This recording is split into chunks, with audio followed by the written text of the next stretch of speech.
said that September was going to be a historical month, and by God, it has been. So this is about a few days after the lunar eclipse that we had last Sunday. And Uranus had also gone retrograde the day before. Now, with eclipses, you're always going to have the main effects of that eclipse within 3 to 5 days on either side of the eclipse. Well, obviously, since Sunday, there's been some very interesting things happening around the world. We've seen several governments collapse. We've seen the assassination of Charlie Kirk. I wanted to talk about the energy and what still is left in September here. So I'll try to do this quick. Eclipses in general are about the interactions of the moon, the sun, and the lunar nodes, called Rahu and Ketu in Vedic astrology, south node and north node. When there's a lunar eclipse, it's with a full moon. The sun and the moon are opposite. With a solar eclipse, it's a new moon. So the sun and the moon are conjunct. So on September 21st, we're going to have the solar eclipse, which is where the sun and the moon are going to be with Ketu, the south node, in Virgo. You're also going to have Mercury there as well, very close to this. So Mercury would be considered combust, very close to the sun, in its own sign, in exaltation, at the strongest place for Mercury in the sky. And then opposite, you're going to have Rahu, the north node, which is also very close to Saturn, closer by degree with the sun than it was on the lunar eclipse. Now we have Jupiter doing these nice aspects to this eclipse lunar axis that has provided some faith, hope, surrender, knowing about divine wisdom, the higher purpose, the higher meaning. But that Saturn brings the heaviness, the suffering, the truth, the reality of things.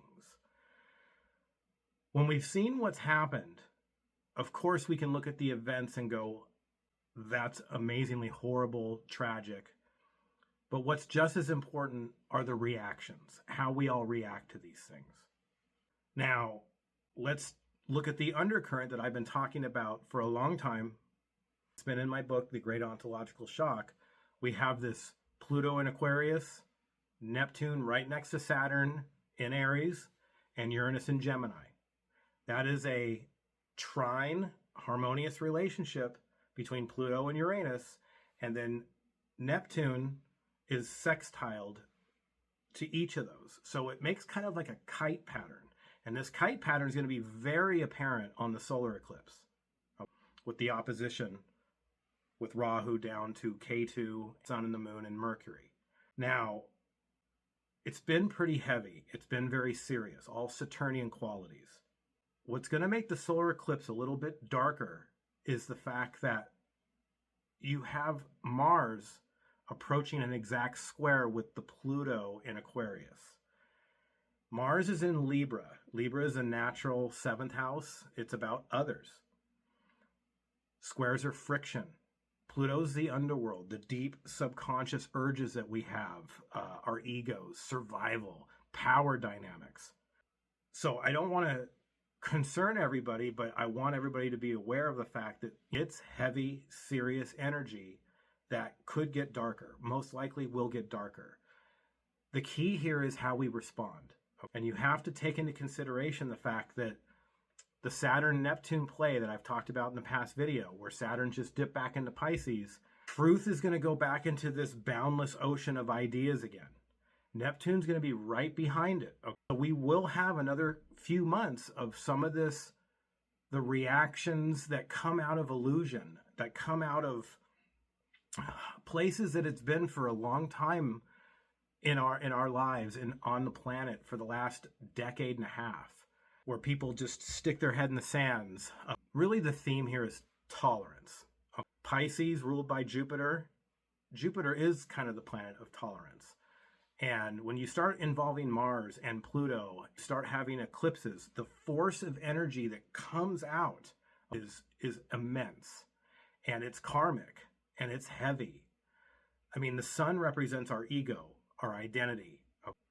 So this is obviously getting triggered in eclipses. The moon is our personality. It's the reflective nature of our personality, how we see ourselves and others, how we see our reflection in others. Do we feel understood? Do we feel seen? Do we feel heard?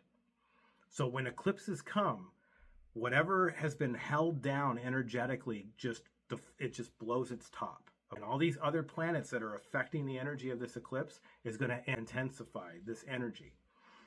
So what I want to say here is that as we move towards the solar eclipse, which is supposed to be about new beginnings, we had endings, symbolically good or bad, and we're going to have new beginnings come on the 21st, good or bad, depending on your relative perception of things. But once we have the next couple of days at the end of September with this Mars-Pluto square coming exact, it's probably going to get a little bit heavier before it gets a little bit lighter. But we have until February where tolerance is going to be kind of the theme. What do we tolerate? What have we been tolerating? What are we not willing to tolerate anymore? And I can tell everybody that when we get to February 14th, when Saturn and Neptune finally get back to the world point in Aries, and then they basically spend Neptune 14 years in Aries and Saturn 2.5, the whole issue of tolerance pretty much goes by the wayside. Nobody's going to be basically putting up with what's been putting up with for a while now. So get prepared, be ready, have discernment, listen to your heart, react to what's within. What you're seeing on the news, okay? Let's just take this assassination into perspective. The assassination, how it happened, what happened, there's going to be a lot of illusions. There's going to be a lot of fog. There's going to be a lot of searching for the truth. That's just Uranus and Gemini. Uranus and Gemini is finding the truth. It's mercurial, so it's giving everyone on the planet an opportunity to see the truth. Whereas before, when Uranus was in Taurus, it's my truth versus your truth. If you don't want to respect my truth, I will cancel you. That was 2018 to just this July. With Uranus retrograde, it's going to dip back into that Taurus until November. So we're going to see this vacillation between the my truth, your truth argument that we've had for 7 years, and then finally going back to February, no, the truth is what's going to be important. And the Saturn-Neptune is a play between truth and illusion. So be careful out there, discern within, and we'll talk soon.